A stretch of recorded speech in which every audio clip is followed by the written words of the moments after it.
साथियों नमस्कार और आप सभी का स्वागत है आपके अपने चैनल कृष्णा MPPSC पर। साथियों, मध्य प्रदेश लोक सेवा आयोग द्वारा आयोजित की जाने वाली सहायक कुल सचिव परीक्षा 2022 के अंतर्गत आज हम इस वीडियो में मॉडल टेस्ट पेपर 9 का अभ्यास करेंगे। तो चलिए इसे शुरू करते हैं। देखिए दोस्तों, पहला प्रश्न है, इनमें से कौन सा कथन सही नहीं है। ठीक है, तो देखिए पहला है, रीवा मध्य प्रदेश की राजधानी थी। ठीक है, ग्वालियर मध्य प्रदेश की राजधानी थी, जबलपुर महाकौशल की राजधानी थी और भोपाल चोल राज्य की राजधानी थी। देखिए दोस्तों, यहाँ पर क्या है कि अगर हम बात करें रीवा, ग्वालियर और जबलपुर, ये तीनों ही मध्य प्रदेश की कभी न कभी किसी न किसी राज्य के अंतर्गत राजधानी रही हैं। ठीक है, यानी कि 1956 से पहले रीवा जो है विंध्य प्रदेश की राजधानी थी। ठीक है, और ग्वालियर मध्य भारत प्रांत की राजधानी थी। ठीक है, और जबलपुर महाकौशल की राजधानी थी। तो ये तीनों ही मध्य प्रदेश की राजधानियाँ थीं। और अगर बात करें यहाँ पर कि सही कथन नहीं है, तो भोपाल चोल राज्य की राजधानी नहीं थी। ये बिल्कुल ठीक यहाँ पर उत्तर हो जाएगा, क्योंकि भोपाल अपने आप में राज्य था, लेकिन चोल राजाओं का यह राज्य नहीं था। चोल कहाँ, चोल की बात करें अगर, तो चोल जो है वो साउथ इंडिया में, यानी ठीक है दक्षिण भारत में ये एक राज्य था जिनकी राजधानी तंजावुर थी। ठीक है, तंजावुर, वहाँ पर ये चोल जो राजवंश के राजा थे वहाँ पर राज्य करते थे। भोपाल इसके लिए राज्य नहीं था। ठीक है, तो उत्तर हो जाएगा 4। ठीक है, चलिए अगला प्रश्न देखते हैं। देखिए अगला प्रश्न है, गुजरी महल किसने बनवाया था। ठीक है, देखिए गुजरी महल जो है वो राजा मान सिंह ने बनवाया था। ठीक है, राजा मान सिंह ने, ठीक है, 15वीं सदी में, 15वीं सदी में राजा मान सिंह ने बनवाया था। अगर हम देखें इस चीज़ को, एक गुजर रानी है। ठीक है, गुजर रानी थी मृगनयनी, मृगनयनी ये रानी का नाम था, और ये एक दूध बेचने वाले की पुत्री थी। ठीक है, राजा मान सिंह इनको बहुत ही ज़्यादा प्रेम करते थे और उन्हीं के लिए जो है इन्होंने ये महल बनवाया था। जब शादी मतलब ये मृगनयनी से शादी की तो एक जो है शर्त रखी कि एक महल बनवाया जाए, तो वो महल जो है बनवाया गया था, गुजरी महल। ठीक है, चलिए अगला क्वेश्चन देखते हैं। अगला प्रश्न है, अंग्रेजों के विरुद्ध भीलों द्वारा क्रांति प्रारंभ की गई थी। ठीक है, देखिए अंग्रेजों के विरुद्ध भीलों द्वारा क्रांति जो है वो महाराष्ट्र और मध्य प्रदेश में प्रारंभ की गई थी भीलों ने, यानी भीलों ने अंग्रेजों के खिलाफ जो क्रांति प्रारंभ की थी वो कहाँ की थी, महाराष्ट्र और मध्य प्रदेश में। ठीक है, चलिए आगे देखते हैं अगला प्रश्न। अगला प्रश्न है, देखिए भारत छोड़ो क्विट इंडिया का नारा किसने दिया था। ठीक है, देखिए भारत छोड़ो क्विट इंडिया का नारा दिया था यूसुफ मेहर अली ने। ठीक है, यूसुफ मेहर अली ये मध्य प्रदेश के बहुत ही विशेष नेता थे। ठीक है, इन्होंने भारत छोड़ो का नारा दिया था। ठीक है, ठीक है, कब दिया था, 1942 में। ठीक है, 1942 में दिया था, यानी कि 1942 में। ठीक है, चलिए अगला हम देखते हैं। देखिए अगला प्रश्न है, मध्य प्रदेश से किस राज्य की सीमा नहीं छूती है। देखिए दोस्तों, मध्य प्रदेश से किस राज्य की सीमा नहीं छूती है, इसकी बात करें अगर हम, तो यहाँ पर देखिए झारखंड राज्य की सीमा मध्य प्रदेश को नहीं छूती है। ठीक है, ठीक है, मध्य प्रदेश राज्य कितने राज्यों से अपनी सीमा साझा करता है, तो देखिए दोस्तों 5 राज्यों से अपनी सीमा साझा करता है। ठीक है, कौन कौन से हैं, देखिए एक तो राजस्थान है, एक गुजरात है, एक महाराष्ट्र है, और एक उत्तर प्रदेश है, और एक छत्तीसगढ़ है। ठीक है, ये 5 राज्य हैं। चलिए आगे देखते हैं। अगला प्रश्न है, निम्नलिखित में से कौन सा मध्य प्रदेश का प्राकृतिक क्षेत्र नहीं है। ठीक है, देखिए प्राकृतिक क्षेत्र नहीं है पूछा है तो मध्य भारत का पठार, पश्चिमी पठार, सतपड़ा और मैकाल क्षेत्र और नर्मदा सोन घाटी। ठीक है, तो इसमें जो मध्य प्रदेश का जो क्षेत्र है वो उसकी बात कर रहे हैं कि वो नहीं है। ठीक है, तो कौन सा नहीं है? देखिए दोस्तों, पश्चिमी पठार, यह मध्य प्रदेश का प्राकृतिक क्षेत्र नहीं है। ठीक है, देखिए पश्चिमी पठारों की अगर बात करें तो ये कहाँ पर है? तो ये पश्चिमी पठार जो है वो कहाँ है? ऑस्ट्रेलिया में है। ठीक है, ऑस्ट्रेलिया में है। तो ये पश्चिमी पठार जो हैं वे, अब अगर भारत में बात करें तो भारत में क्या है? तो भारत में पश्चिमी घाट हैं। ठीक है, पश्चिमी घाट, पश्चिमी घाट हैं, पठार भारत में नहीं है। ये पश्चिमी पठार, पश्चिमी पठार कहाँ है? उत्तरी पश्चिमी ऑस्ट्रेलिया में है। ठीक है, तो चलिए अगला क्वेश्चन देखते हैं। देखिए अगला क्वेश्चन है पेहसरी बांध, है ना, इनमें से कहाँ स्थित है? ठीक है, देखिए पेहसरी बांध की अगर हम बात करें, ठीक है, तो देखिए पेहसरी बांध कहाँ स्थित है? देखिए दोस्तों, पेहसरी बांध जो है वो कहाँ स्थित है? ग्वालियर में स्थित है। ठीक है, ग्वालियर में। चलिए अगला प्रश्न देखते हैं। देखिए अगला है नर्मदा और ताप्ती के अतिरिक्त मध्य प्रदेश की नदियाँ, तो क्या है इनके बारे में? देखिए अरब सागर में जाती हैं, बंगाल की खाड़ी में जाती हैं, हिंद महासागर में मिलती हैं या फिर दूसरी नदियों में मिल जाती हैं। ठीक है, तो ये है। तो इसमें क्या है कि देखिए मध्य प्रदेश की नर्मदा और ताप्ती के अतिरिक्त जो नदियां हैं वे सभी दूसरी नदियों में मिल जाती हैं। ठीक है, तो इसका उत्तर हो जाएगा 4। ठीक है, दूसरी नदियों में मिल जाती हैं। अगला प्रश्न है, देखिए अगला प्रश्न है नर्मदा नदी की मध्य प्रदेश में कुल लंबाई है। ठीक है, देखिए नर्मदा नदी की मध्य प्रदेश में कुल लंबाई की अगर बात करें तो वह है 1077 किलोमीटर। ठीक है, 1077 किलोमीटर इसकी मध्य प्रदेश में कुल लंबाई है। ठीक है, ठीक है, देखिए दोस्तों नर्मदा नदी, इसको कहीं रेवा भी कहा जाता है। ठीक है, रेवा। ठीक है, और यह मध्य प्रदेश की जीवन रेखा के नाम से भी जानी जाती है। ठीक है, और इसके अलावा यह जो है अनूपपुर, जो अनूपपुर ज़िला है, ठीक है, अनूपपुर ज़िले के अमरकंटक पहाड़ से, ठीक है, अनूपपुर ज़िले के अमरकंटक पहाड़ से निकलती है। ठीक है, और यह जो है पश्चिम में खंबात की खाड़ी में, जो अरब सागर की खाड़ी है, उसमें जाकर के मिल जाता है, मतलब मिल जाती है। और इसके अलावा अगर हम इसे नर्मदा नदी को एक चीज़ और कहा जाता है कि नर्मदा नदी को उत्तर भारत और दक्षिण भारत की पारंपरिक सीमा भी माना जाता है। ठीक है, तो यह है नर्मदा के बारे में। ठीक है, चलिए तो आगे बढ़ते हैं। इसके बाद हम नेक्स्ट अगला क्वेश्चन देखिए, अगला क्वेश्चन है किस नदी की घाटी खड़भूमि, ठीक है, के लिए विख्यात है? रिवाइंस के लिए विख्यात है। तो खड़भूमि यानी कि एक तरीके से खराब भूमि कह सकते हैं, है ना, तो उसमें बट जाती है, तो वो चंबल नदी है। ठीक है, चंबल नदी जो है वो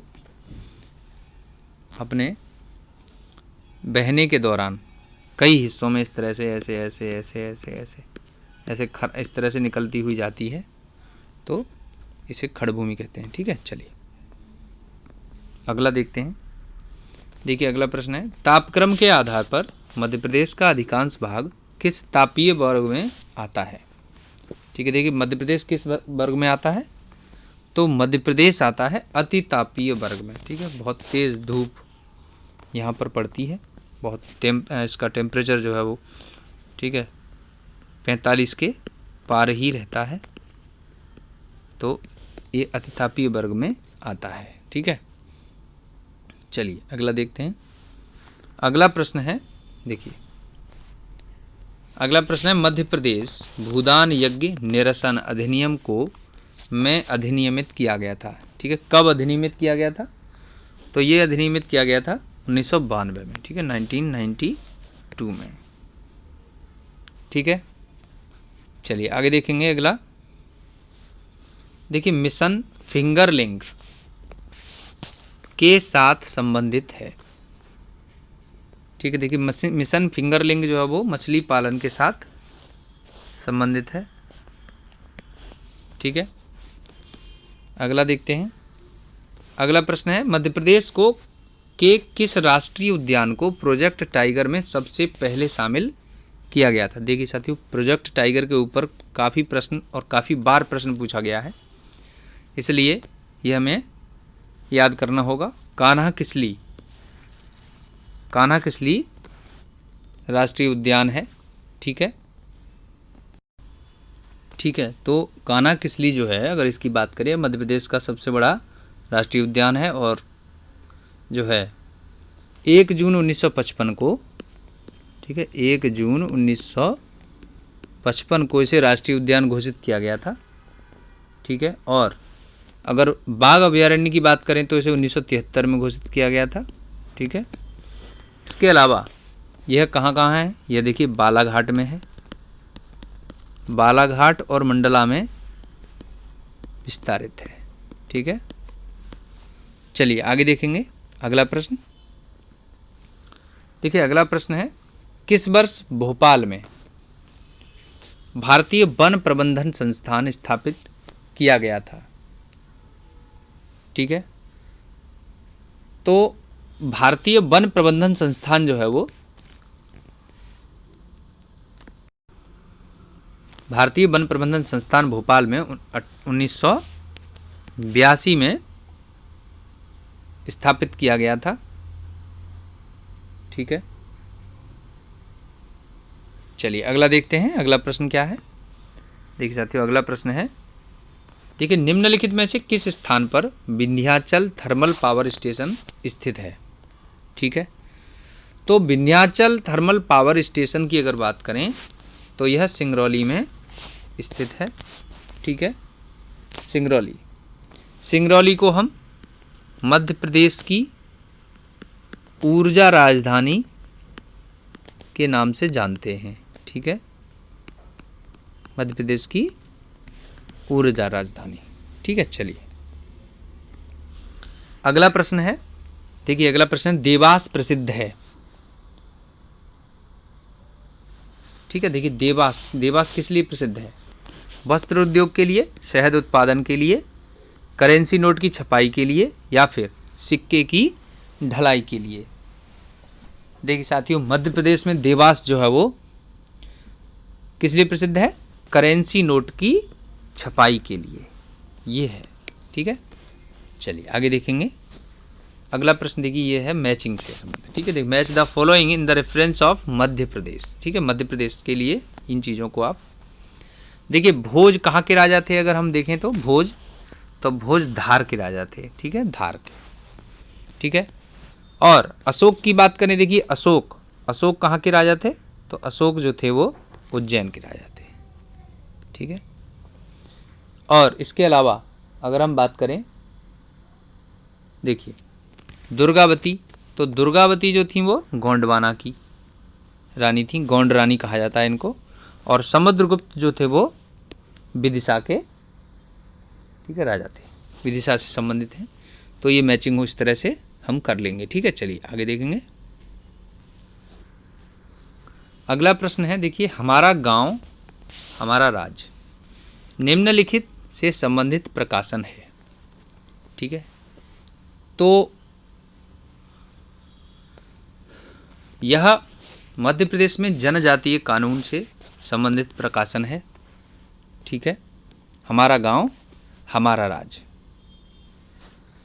देखिए अगला प्रश्न है जनगणना से संबंधित। 2011 में जनसंख्या की दृष्टि से मध्य प्रदेश का भारत में कौन सा स्थान है, ठीक है। देखिए भारत में मध्य प्रदेश का कौन सा स्थान है, तो यह जो है 2011 के अनुसार 6वां स्थान है, ठीक है, 6th पोजीशन, ठीक है। जनसंख्या की दृष्टि से मध्य प्रदेश कौन से नंबर पर है, ठीक है, 6वें नंबर पर है। चलिए आगे देखेंगे अगला प्रश्न है, मध्य प्रदेश राज्य का सबसे कम जनसंख्या वाला जिला कौन सा है? देखिए 2011 के आंकड़ों के अनुसार अगर हम बात करें तो सबसे कम जनसंख्या वाला जिला कौन सा है? हरदा है। ठीक है, हरदा सबसे कम जनसंख्या वाला जिला है। ठीक है, चलिए अगला देखेंगे। देखिए अगला प्रश्न है, मालवा एक्सप्रेस चलती है। देखिए ट्रांसपोर्टेशन से संबंधित प्रश्न है ये। तो ये जो मालवा एक्सप्रेस है ये कहाँ से कहाँ चलती है? ये इंदौर से दिल्ली। ठीक है, इंदौर से दिल्ली ये चलती है।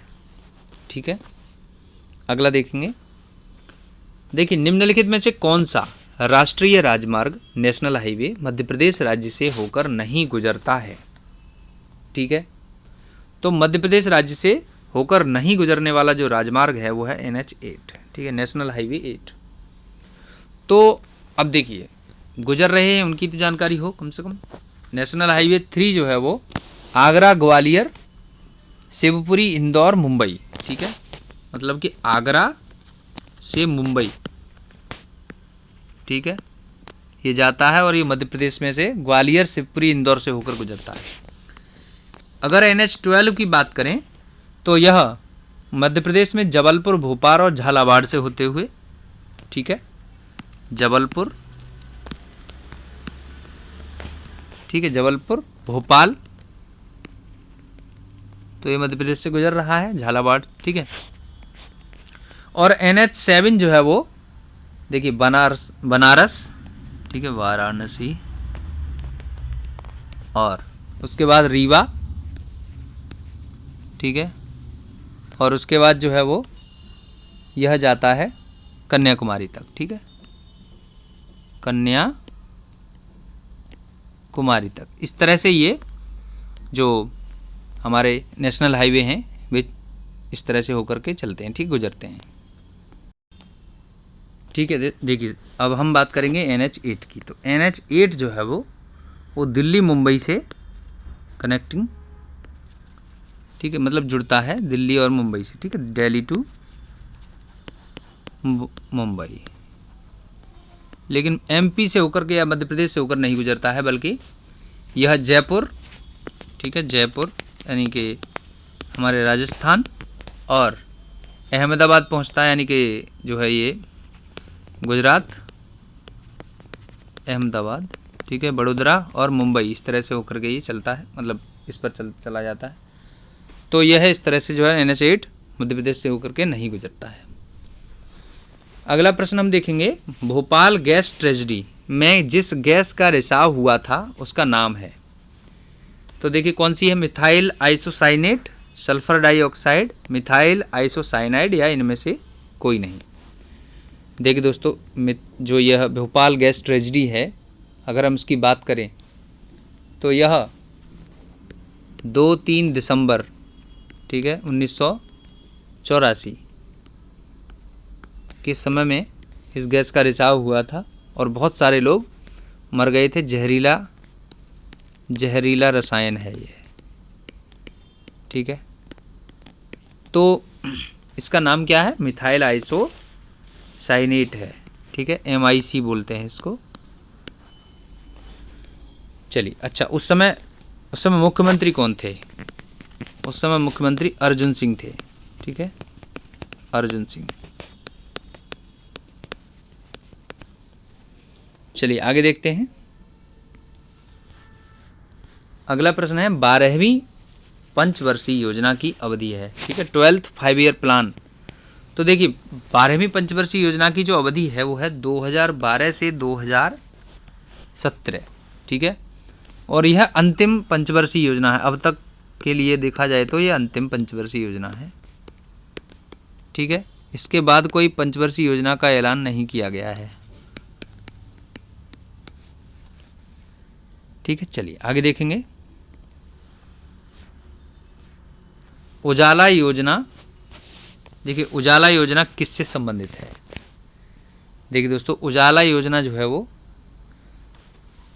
सौर पैनल वितरण, LED बल्ब वितरण, LPG सिलेंडर वितरण, या फिर इनमें से कोई नहीं, ठीक है। तो अगर हम बात करें उजाला योजना की, तो यह एलईडी बल्ब वितरण से संबंधित योजना है। ठीक है, ठीक है। उजाला स्कीम जो है वो एलईडी बल्ब वितरण से संबंधित है। किफ़ायती तौर पर एलईडी बल्ब जो है उपलब्ध कराने की यह स्कीम थी। और इसमें जो है 1 मई 2015 को पीएम मोदी द्वारा इसे शुरू किया गया था। ठीक है, तो बात यह है कि ये एलईडी बल्ब जो है वितरण करने का उद्देश्य ये था कि बिजली बचाओ से संबंधित था। ठीक है, बिजली बचाओ,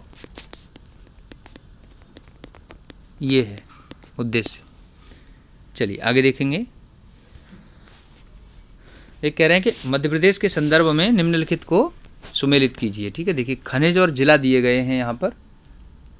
तो अगर हम बात करें यहाँ पर, देखिए यहाँ पर क्या है कि जो मैग्नीज है, ठीक है, तो मैग्नीज का सबसे ज़्यादा कहाँ पर है?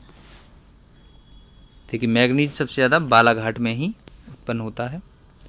लौह अयस्क की अगर हम बात करें, ठीक है, लौह अयस्क तो यह बस्तर में। ठीक है, बॉक्साइट की बात करें तो यह मंडला में, और कोयला जो है वो शहडोल में। ठीक है, तो इस तरह से मैच किए जा सकते हैं। ठीक है, अगला है, देखिए निम्नलिखित में से कौन, ठीक है, कौन मध्य प्रदेश के मुख्यमंत्री नहीं रहे हैं? तो देखिए राजा नरेश चंद्र सिंह ये मुख्यमंत्री रहे हैं, गोविंद नारायण सिंह ये भी रहे हैं, BR मांडलोई ये भी रहे हैं, और जो नहीं रहे हैं वो हैं BC शुल्क। ठीक है, ये मुख्यमंत्री नहीं रहे हैं, तो यही उत्तर हो जाएगा। ठीक है,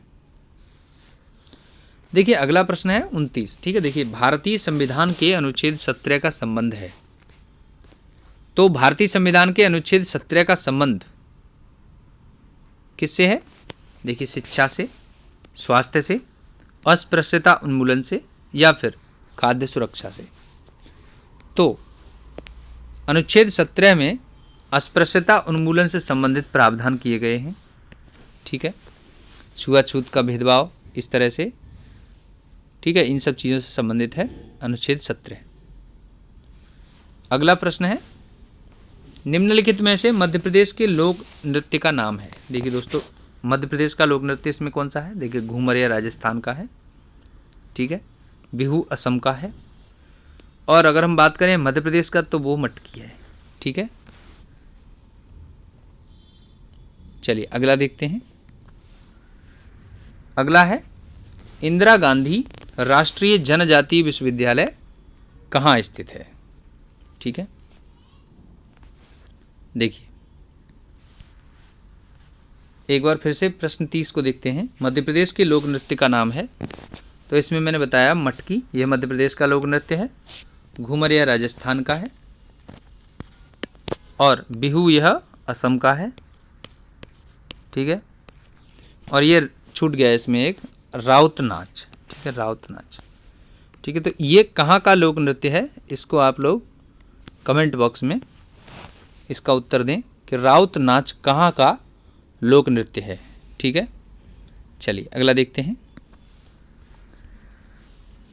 अगला प्रश्न है, इंदिरा गांधी राष्ट्रीय जनजाति विश्वविद्यालय कहाँ स्थित है?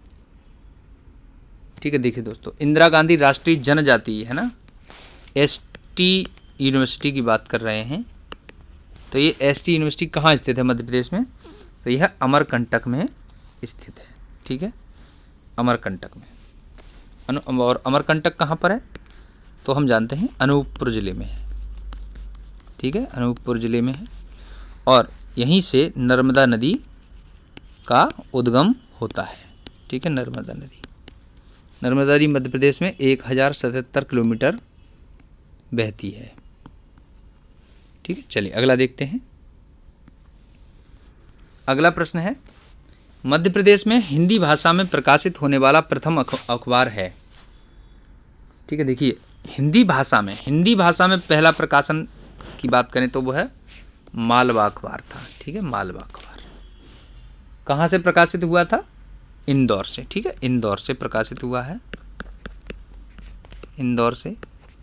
और कब प्रकाशित हुआ? 1848 में। ठीक है, 6 मार्च 1848 में प्रकाशन हुआ इसका। ठीक है, चलिए आगे देखेंगे अगला। देखिए उर्दू की अगर बात करें, उर्दू में कौन सा अखबार था? तो ये उर्दू का, ठीक है, ये कौन सा था? ग्वालियर अखबार। ठीक है, चलिए अब देखिए अगला है शरद जोशी पुरस्कार। ठीक है, निम्नलिखित क्षेत्रों में से किस में प्रदान किया जाता है? देखिए शरद जोशी पुरस्कार की अगर बात करें हम, तो यह निबंध, संस्मरण, व्यंग लेखन के क्षेत्र में प्रदान किया जाता है। ठीक है, शरद जोशी।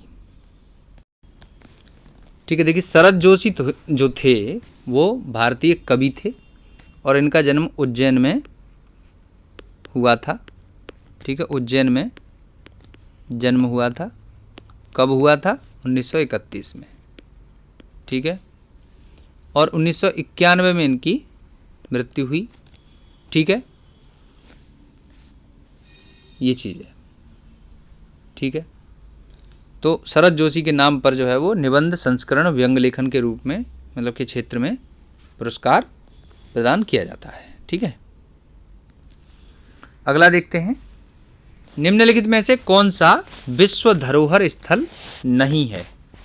देखिए खजुराहो के मंदिर यह विश्व धरोहर स्थल है, भीमबेटका की गुफाएं यह भी है, और सांची के स्तूप यह भी है, लेकिन मांडू का महल यह विश्व धरोहर स्थल की सूची में शामिल नहीं है।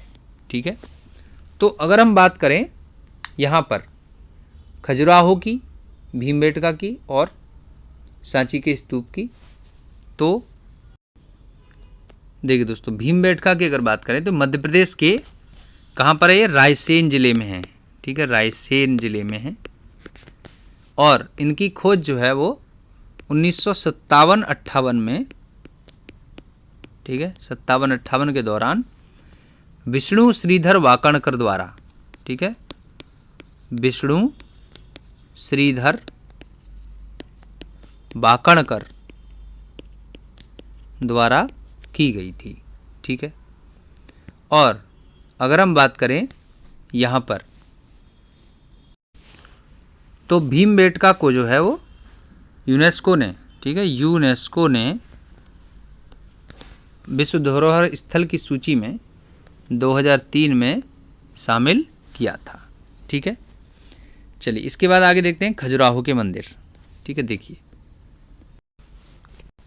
दोस्तों खजुराहो के मंदिरों की अगर बात करें तो ये छतरपुर ज़िले में है। ठीक है, छतरपुर ज़िले में है। ठीक है, और ये जो है 950 से 1050 ईस्वी के दौरान चोल राज,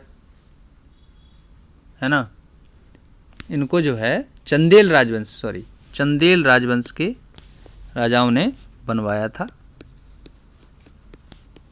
ठीक है, चंदेल राजवंश के राजाओं ने इन्हें बनवाया था। ठीक है, अब देखिए ये जो हैं, जो खजुराहो के मंदिर जो हैं वो,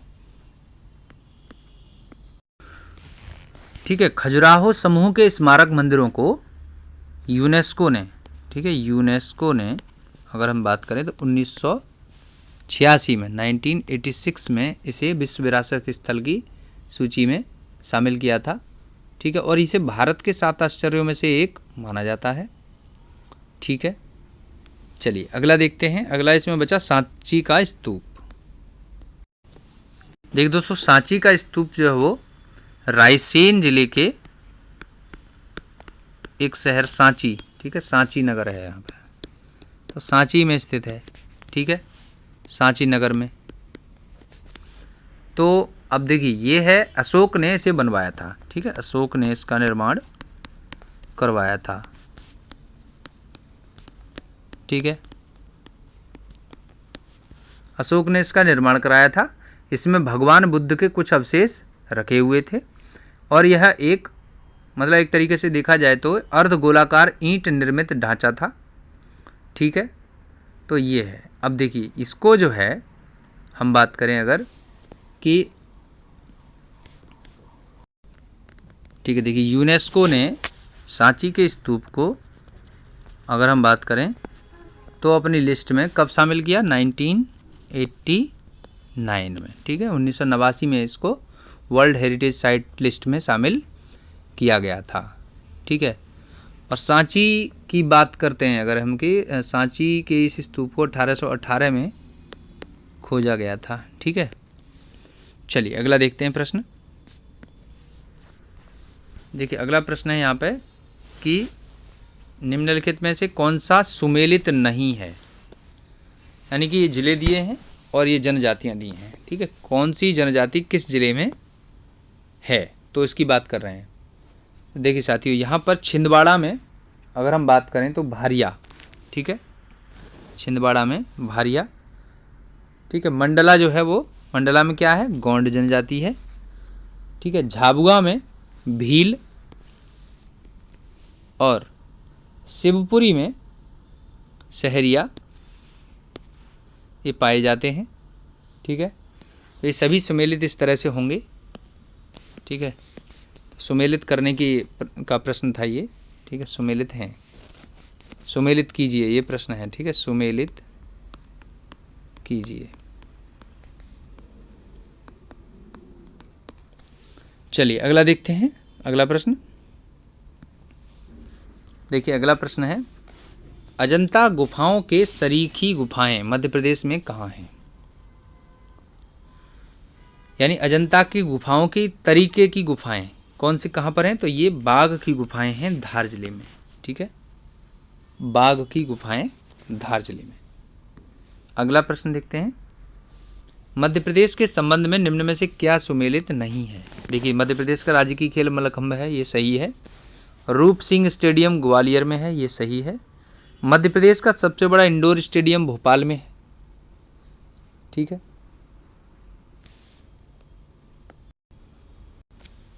तो ये सही है। और अगर हम बात करें मध्य प्रदेश राज्य क्रीड़ा परिषद का मुख्यालय इंदौर में है, ये सही नहीं है। तो ये इंदौर में नहीं है, बल्कि कहाँ है, तो ये है आपके भोपाल में ही है। ठीक है, मध्य प्रदेश राज्य क्रीड़ा परिषद का मुख्यालय भोपाल में है। चलिए आगे देखते हैं, अगला प्रश्न है। देखिए मार्च 2023 में मध्य प्रदेश सरकार ने 53वां जिला मऊगंज बनाने की घोषणा की है, यह किस संभाग के अंतर्गत आता है। ठीक है, देखिए दोस्तों अगर हम बात करें इसकी तो यह रीवा संभाग के अंतर्गत आएगा। ठीक है, रीवा संभाग से, मतलब रीवा संभाग में यह जिला आ जाएगा। ठीक है, मऊगंज जो रीवा जिले से अलग करके इसे बनाया गया है। ठीक है, रीवा से अलग करके इसे बनाया गया है। ठीक है, मऊगंज तहसील थी, उसको जिला बनाया गया है। ठीक है, चलिए अगला देखते हैं। देखिए निम्नलिखित में से किसे नीति आयोग का नया सीईओ नियुक्त किया गया है। ठीक है, देखिए नीति आयोग का सीईओ, नया सीईओ वीवीआर सुब्रमण्यम को बनाया गया है। ठीक है,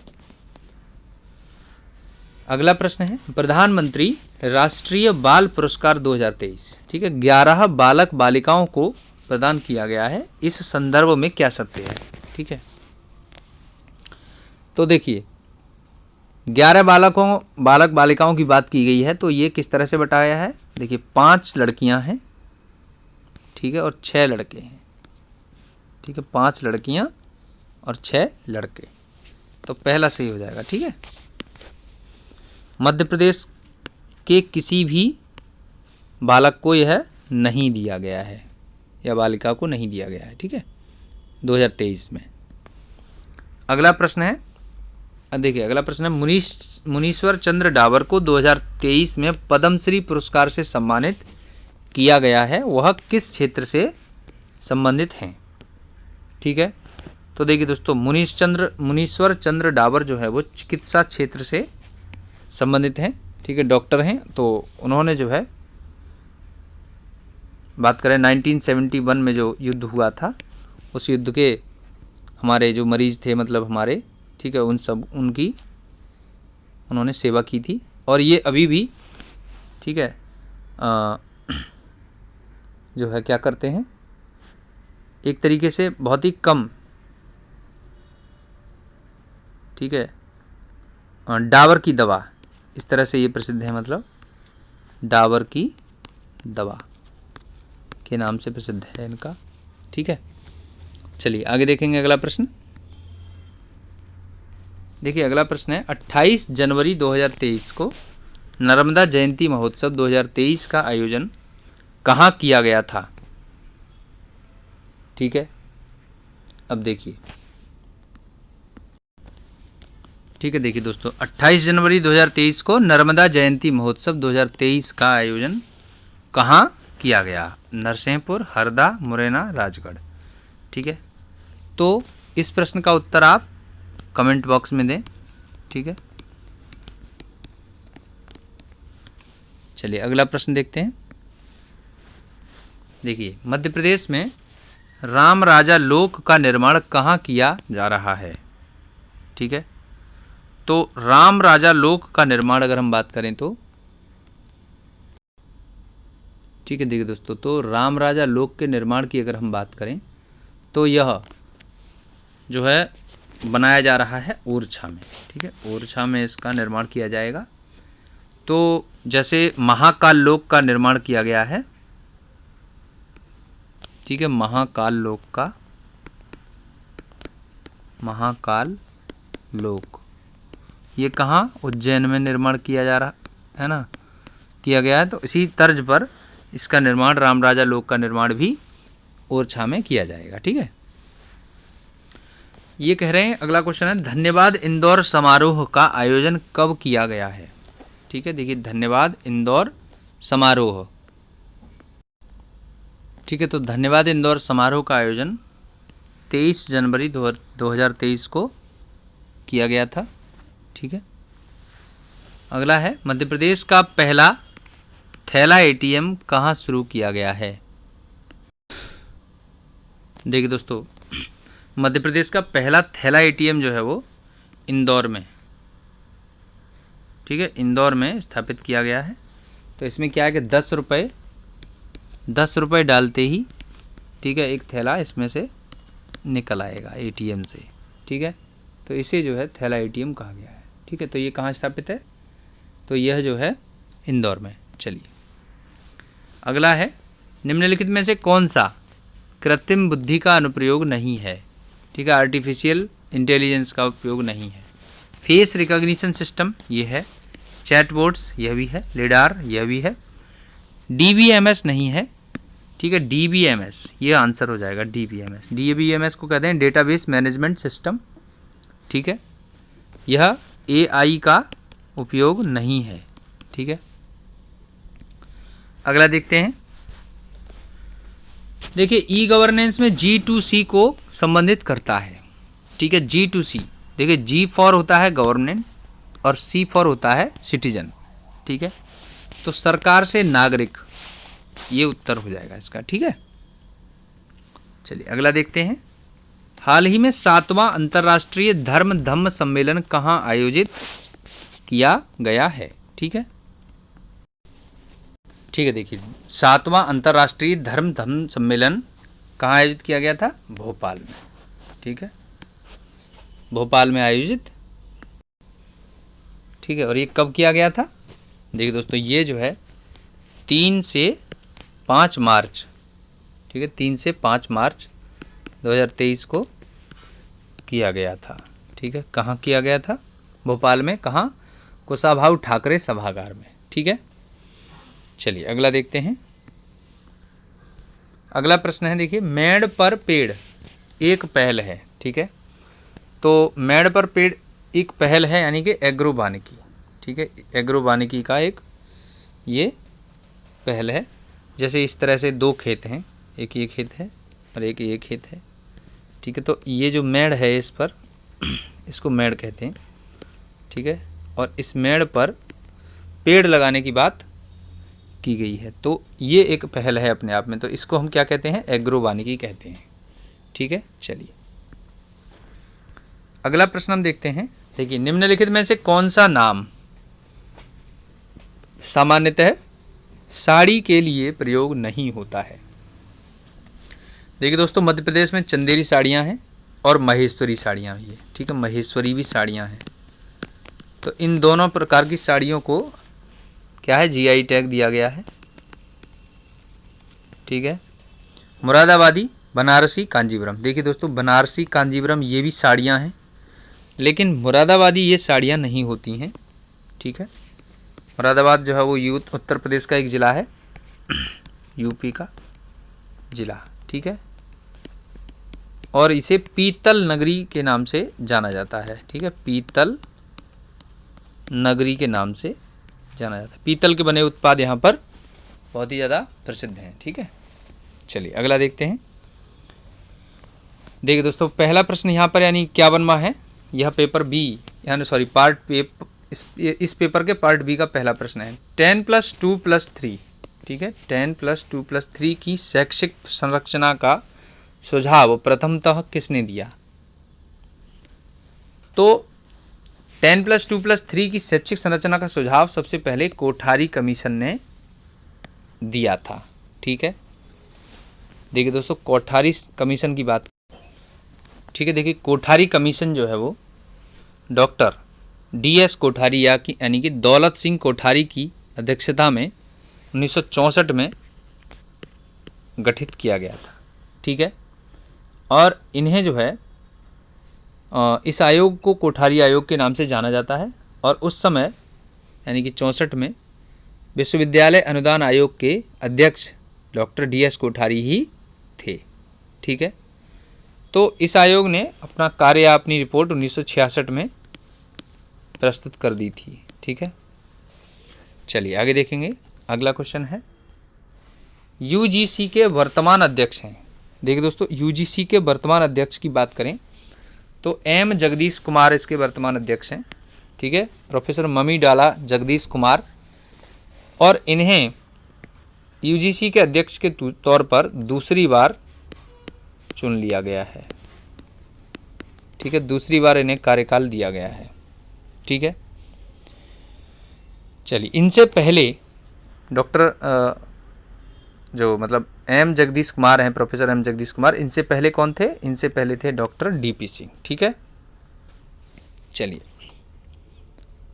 अब देखिए, अगर UGC की बात करते हैं तो UGC की हम बात करें तो इसको कहते हैं हम यूनिवर्सिटी ग्रांट कमीशन, ठीक है।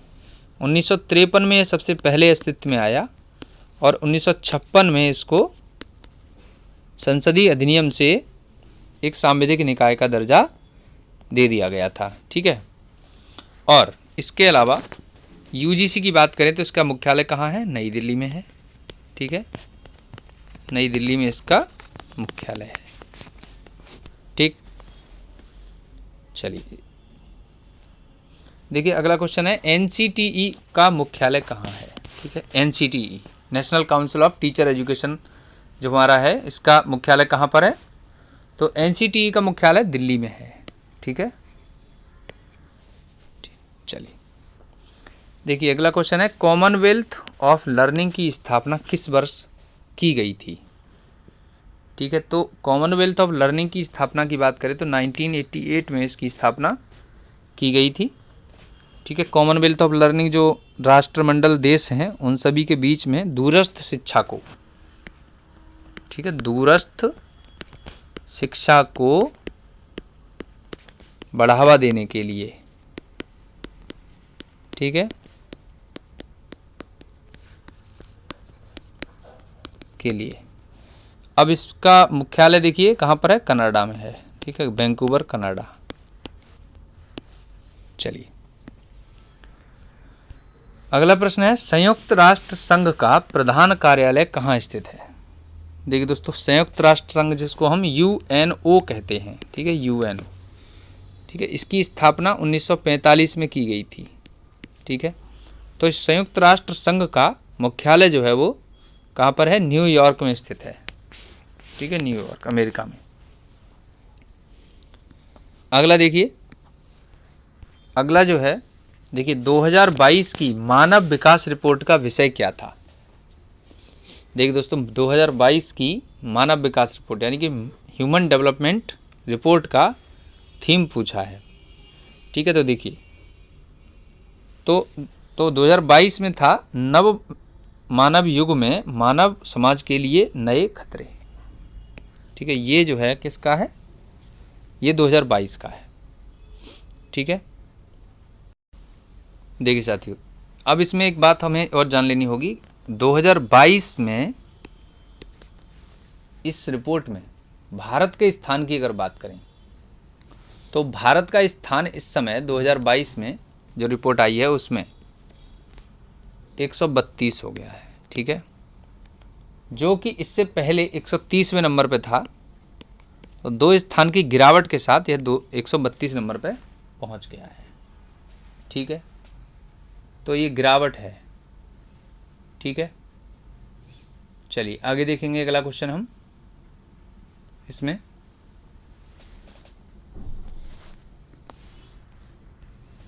खजुराहो स्मारकों का समूह को विश्व धरोहर स्थल कब घोषित किया गया था। ठीक है, तो खजुराहो की बात कर रहे हैं तो ये 1986 में इनको वर्ल्ड हेरिटेज साइट में शामिल किया गया था। ठीक है, चलिए ये कह रहे हैं यूनिसेफ का सप्लाई प्रभाग कार्यालय कहाँ स्थित है। ठीक है, सप्लाई प्रभाग, तो जो सप्लाई डिपार्टमेंट है वो कहाँ है, तो देखिए दोस्तों यह है कोपेनहेगन में। ठीक है, ये कहाँ है, डेनमार्क में। ठीक है, डेनमार्क में कोपेनहेगन में स्थित है। ठीक है, चलिए अगला है पुनर्निर्माण एवं विकास के लिए अंतर्राष्ट्रीय बैंक को निम्न में से निम्न में किसको जाना जाता है, कौन सा है इसमें, तो वह देखिए इसको विश्व बैंक के नाम से जानते हैं। ठीक है, विश्व बैंक का जो है नाम है वो पुनर्निर्माण एवं विकास के लिए अंतर्राष्ट्रीय बैंक इसी के लिए रखा गया था। ठीक है, 1944 में इसकी स्थापना हुई थी ब्रेटन वुड्स सम्मेलन में। ठीक है, ब्रेटन वुड्स सम्मेलन में।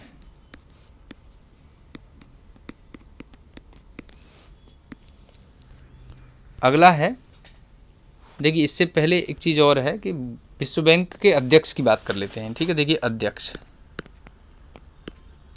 ठीक है, देखिए डेविड माल्प्स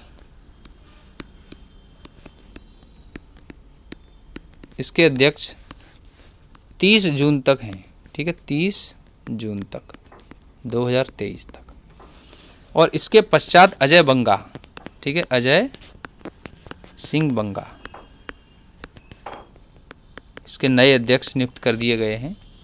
ठीक है, ये जो है अगले विश्व बैंक समूह के अगले अध्यक्ष होंगे। ठीक है, ये भारतीय अमेरिकी नागरिक हैं। ठीक है, चलिए अब हम बात करेंगे। देखिए एशियाई विकास बैंक के संदर्भ में कौन सा कथन असत्य है। देखिए इस एडीबी की स्थापना 1966 में हुई थी। ठीक है, इसका मुख्यालय मनीला फिलीपींस में है। ठीक है, और इसके अध्यक्ष इसके सदस्य देशों की संख्या 68 है। ये भी सही है। लास्ट इसमें जो शामिल हुआ था उसको न्यू कहते हैं।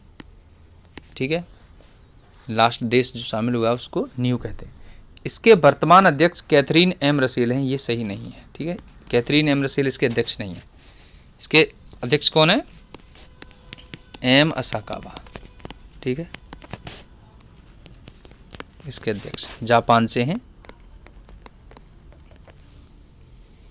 चलिए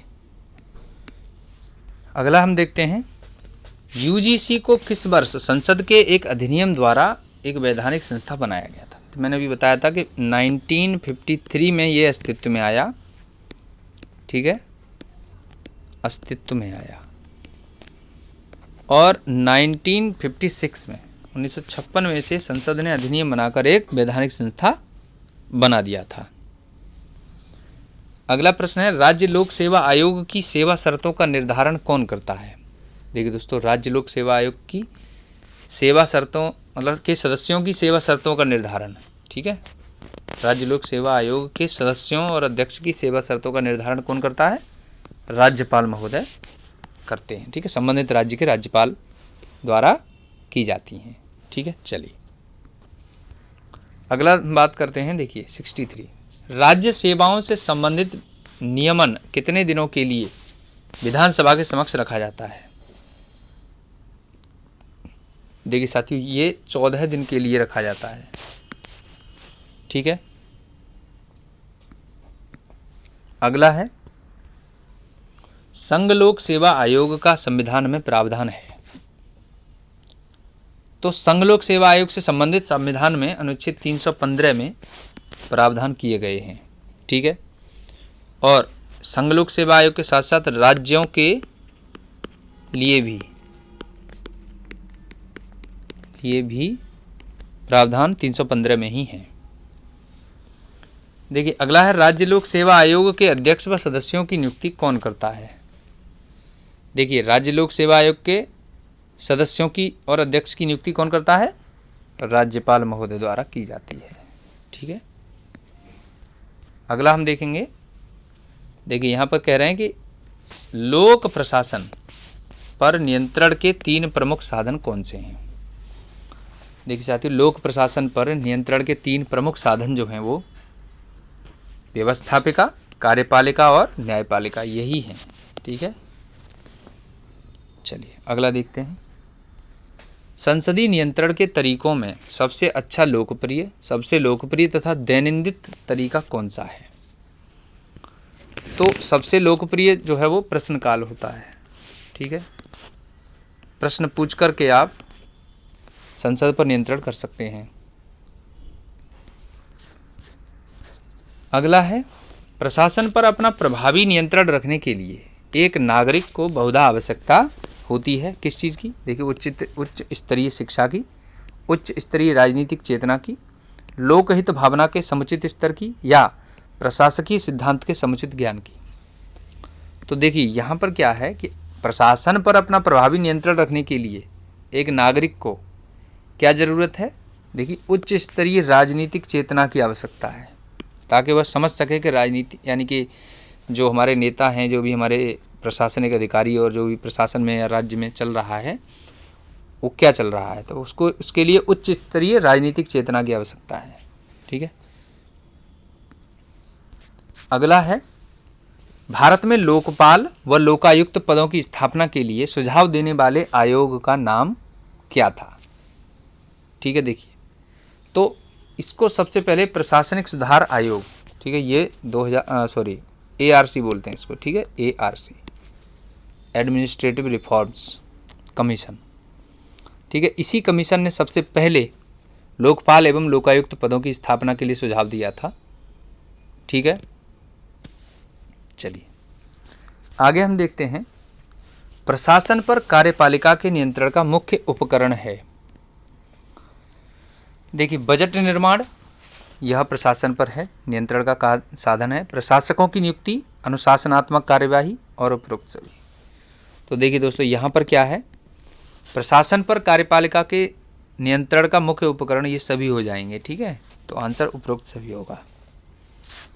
अगला है, देखिए संसद द्वारा प्रशासन को नियंत्रित करने के साधनों में से एक साधन है। देखिए संसद प्रशासन को कैसे नियंत्रित करेगा? बजट द्वारा करेगा, ठीक है। चलिए आगे देखेंगे। देखिए कह रहे हैं कि ओम्बड्समैन से क्या आशय है? ओम्बड्समैन को हम लोकपाल कहते हैं, ठीक है, लोकपाल। तो ये क्या है लोकपाल? देखिए दोस्तों ये जो है, अगर हम बात करें, देखिए ये जो है जन शिकायतों को दूर करने के लिए नियुक्त संसदीय प्रोसिक्यूटर, ठीक है, ये एक सरकारी संसदीय एजेंट हैं हमारे लिए, जन शिकायतों को दूर करने के लिए संसद द्वारा नियुक्त, ठीक है। अगला देखते हैं। देखिए अगला है RTI एक्ट, ठीक है, RTI एक्ट की बात कर रहे हैं, राइट टू इंफॉर्मेशन एक्ट 2005 में आया था। तो ये कह रहे हैं कब अधिनियमित किया गया? देखिए दोस्तों सबसे पहले अगर हम जान लें, यह 15 जून 2005 को अधिनियमित किया गया था, ठीक है। और लागू कब हुआ? देखिए लागू हुआ 12 अक्टूबर 2005 को, ठीक है। को लागू हो गया था। चलिए अगला देखते हैं। देखिए, केंद्रीय सूचना आयोग जिसकी स्थापना आरटीआई एक्ट 2005 के अनुसार की गई है, में मुख्य सूचना आयुक्त के अलावा कितने सदस्य होते हैं? सीआईसी की बात कर रहे हैं, ठीक है, सेंट्रल इंफॉर्मेशन कमीशन। तो केंद्रीय सूचना आयोग में मुख्य सूचना आयुक्त के अलावा कितने सदस्य होते हैं? देखिए दोस्तों, टोटल 11 सदस्यों का प्रावधान है, ठीक है। तो एक मुख्य सूचना आयुक्त हो गए और बाकी बचे 10, ठीक है। चलिए, केंद्रीय सूचना आयुक्तों की नियुक्ति राष्ट्रपति द्वारा एक समिति की सिफारिश पर की जाती है। इस समिति में निम्नलिखित में से कौन शामिल नहीं है? अब देखिए दोस्तों, प्रधानमंत्री शामिल होते हैं जो कि अध्यक्ष होते हैं इस समिति के। लोकसभा में विपक्ष के नेता ये भी होते हैं, विपक्ष के नेता, ठीक है। प्रधानमंत्री द्वारा नामित केंद्रीय कैबिनेट मंत्री ये भी होते हैं, ये शामिल नहीं होते। तो कहने का मतलब ये हुआ कि लोकसभा के अध्यक्ष जो हैं वो इस समिति में शामिल नहीं होते। अगला प्रश्न है, मध्य प्रदेश में प्रतिवर्ष लोक सेवा गारंटी दिवस कब मनाया जाता है? तो देखिए, यह 25 सितंबर को प्रतिवर्ष मनाया जाता है, ठीक है, लोक सेवा गारंटी दिवस, ठीक है। मध्य प्रदेश में लोक सेवाओं से संबंधित गारंटी के लिए अधिनियम पारित किया गया था, ठीक है। इस अधिनियम में यह बात थी या यह प्रावधान था कि जो भी आप मतलब कोई नागरिक अगर कोई एप्लीकेशन करता है किसी पर्टिकुलर प्रमाण पत्र पाने के लिए, तो उसकी वो उस सेवा को, है ना, इतने दिन में या इतने टाइम में पूरा किया जाएगा। तो वो एक तरीके से गारंटी दस्तावेज है, ठीक है। चलिए अगला है जी, सीएम हेल्पलाइन 181 की विशेष पहल सीएम जनसेवा का शुभारंभ कब हुआ था? देखिए दोस्तों, अब हम बात कर रहे हैं यहाँ पर सीएम जनसेवा, तो ये 26 दिसंबर 2020 को प्रारंभ किया गया था, ठीक है। और देखिए, अपडेट्स की बात करें तो 31 जुलाई 2014 को 181 शुरू किया गया था सीएम हेल्पलाइन, ठीक है। 8 मार्च 2020 को अंतर्राष्ट्रीय महिला दिवस होता है, मतलब 8 मार्च को क्या होता है, ठीक है, इंटरनेशनल वुमेन्स डे होता है, ठीक है। चलिए अगला देखते हैं। यहाँ कह रहे हैं कथन ए और कारण आर, ठीक है। लोक प्रशासन न्यायिक नियंत्रण के अधीन है, ये ठीक है, न्यायिक नियंत्रण के अधीन है। लोक प्रशासन के किसी भी गैर कानूनी कार्य को न्यायालय में चुनौती दी जा सकती है। देखिए यहाँ पर ये दोनों ही बातें सही हैं, ठीक है। और जो ये रीजन है वो असर्शन यानी कि ए की, यानी कथन की पूरी तरह से सही व्याख्या है। तो उत्तर क्या होगा? ए और आर दोनों सही हैं तथा आर ए की सही व्याख्या है, ठीक है। चलिए अगला हम प्रश्न देखेंगे। देखिए, मध्य प्रदेश विश्वविद्यालय अधिनियम 1973 की धारा 11 के तहत किस अधिकारी का उल्लेख नहीं है? देखिए, धारा 11 में अधिकारियों का उल्लेख है, कुलपति का, कुलाधिपति का, कुलाधिसचिव का, सहायक कुल सचिव का इसमें नाम नहीं है, ठीक है। असिस्टेंट रजिस्ट्रार इस धारा 11 में शामिल नहीं है, ठीक है। चलिए अगला देखते हैं। देखिए, मध्य प्रदेश विश्वविद्यालय अधिनियम 1973 की धारा 17 के अनुसार छात्र कल्याण संकाय अध्यक्ष की नियुक्ति कौन करता है? देखिए दोस्तों, वीसी की सलाह पर कार्यपरिषद, वीसी की सलाह पर कुलाधिपति या फिर कुलाधिसचिव। देखिए, डीएसडब्ल्यू इसको बोलते हैं, DSW, dean of students welfare. तो डीन ऑफ स्टूडेंट वेलफेयर यानी डीएसडब्ल्यू की नियुक्ति की जो बात कर रहे हैं वो कौन करता है? देखिए दोस्तों, वीसी की सलाह पर कार्य परिषद द्वारा नियुक्ति की जाती है, ठीक है। अगला हम देखेंगे। देखिए, मध्य प्रदेश विश्वविद्यालय अधिनियम 1973 के अनुसार कुल सचिव का कार्य है धन का स्वीकृति अनुसार कार्य चाहिए, विश्वविद्यालय की ओर से समस्त निविदाएं टेंडर देना, विश्वविद्यालय की ओर से समस्त दस्तावेजों अभिलेखों का प्रमाणन, ये भी सही है। यही सही उत्तर हो जाएगा उपरोक्त सभी, ठीक है। अगला देखिए, विश्वविद्यालय की समन्वय समिति में राज्य शासन का कौन सा अधिकारी सदस्य नहीं होता है? नहीं होता है पूछ रहे हैं। देखिए, प्रमुख सचिव विधि विभाग, प्रमुख सचिव उच्च शिक्षा विभाग, प्रमुख सचिव वित्त विभाग, ये सभी शामिल हैं। लेकिन प्रमुख सचिव युवा कल्याण विभाग ये शामिल नहीं है। ठीक है, तो उत्तर क्या हो जाएगा? प्रमुख सचिव युवा कल्याण विभाग। ठीक है, चलिए अगला देखिए, मध्य प्रदेश के विश्वविद्यालयों में प्रवेश हेतु आवश्यक न्यूनतम उत्तीर्ण परीक्षा किस अधिनियम के अनुसार मान्य होना आवश्यक है? यानी कि यूनिवर्सिटी कोर्स में एडमिशन लेना है तो 12वीं की जो परीक्षा है वह मध्य प्रदेश के विश्वविद्यालयों के अनुसार मध्य प्रदेश का माध्यमिक शिक्षा एक्ट 1965 इसके अनुसार पास होना जरूरी है। ठीक है, चलिए आगे देखते हैं। अगला प्रश्न है मध्य विश्वविद्यालय से संबंधित आपात उपबंधों। ठीक है, यानी कि मध्य प्रदेश विश्वविद्यालय अधिनियम MP यूनिवर्सिटी एक्ट 1973 के अनुसार विश्वविद्यालय से संबंधित आपात उपबंधों धारा 51 के तहत विश्वविद्यालय की वित्त व्यवस्था को वित्तीय कुप्रबंध के आधार पर कौन अपने नियंत्रण में ले सकता है? देखिए दोस्तों, राज्य शासन, ठीक है, राज्य की सरकार अगर यह समझ ले या जान ले कि विश्वविद्यालय में वित्तीय कुप्रबंधन हो रहा है, फाइनेंशियल मैनेजमेंट सही नहीं है, तो राज्य सरकार अपने अंडर इस चीज़ को, यानी कि यूनिवर्सिटी की फंडिंग को, वित्तीय प्रबंधन को अपने नियंत्रण में ले सकती है। ठीक है, धारा 51 में ये कहा गया है। चलिए आगे देखते हैं। मध्य प्रदेश विश्वविद्यालय अधिनियम 1973 के अनुसार निम्न में से कौन सा सही सुमेलित नहीं है? अब देखिए, धारा 13 में यहाँ पर धारा 13 में कुलपति की नियुक्ति है, सही है। धारा 16 में कुल सचिव की नियुक्ति के संबंध में प्रावधान है। धारा 23 में विद्या परिषद ये नहीं है। ठीक है, हम बात करते हैं धारा 23 में विद्या परिषद नहीं है। ठीक है, यही उत्तर होगा। धारा 28 में अध्ययन बोर्ड है। ठीक है, अब देखिए धारा 23 में विद्या परिषद नहीं है तो क्या है? धारा 23 में विद्या परिषद नहीं है बल्कि कार्य परिषद है।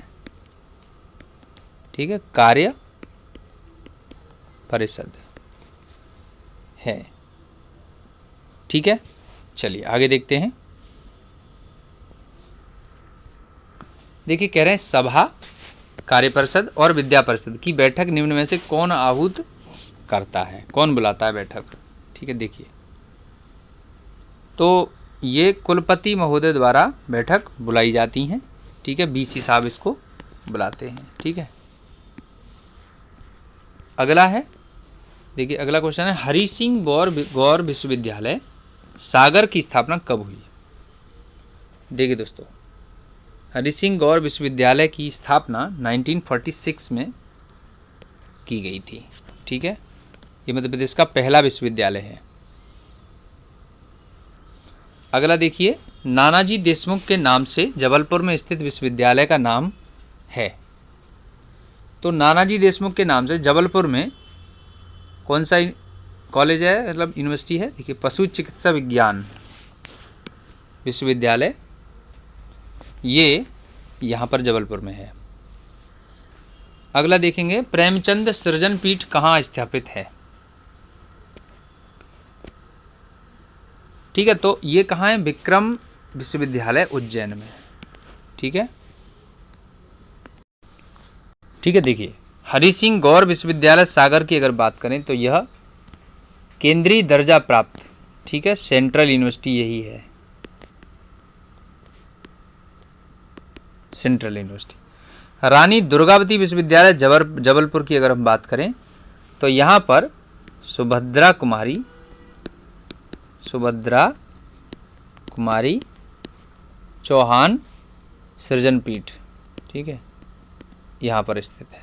ठीक, बरकतुल्ला विश्वविद्यालय भोपाल में, ठीक है, देखिए बरकतुल्ला विश्वविद्यालय में क्या है? निराला सृजन पीठ है, निराला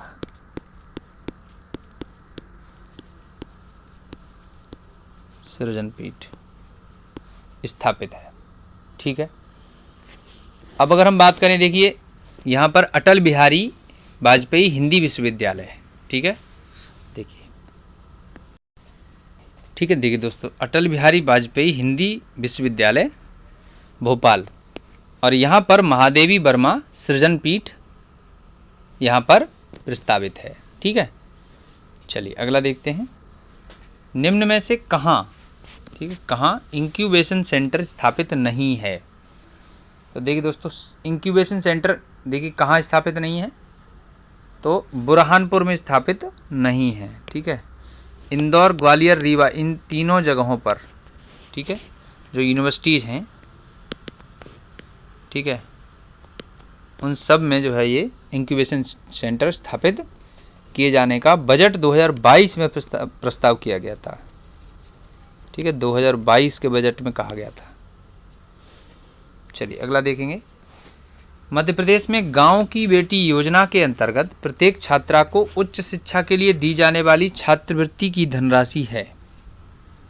ठीक है, देखिए, तो ये धनराशि है 500 रुपये प्रति माह। ठीक है, देखिए अगला है मध्य प्रदेश विज्ञान एवं प्रौद्योगिकी परिषद MP cost, Madhya Pradesh council of science and technology के संबंध में कौन सा कथन असत्य है? देखिए दोस्तों, असत्य की बात कर रहे हैं तो अब देखिए,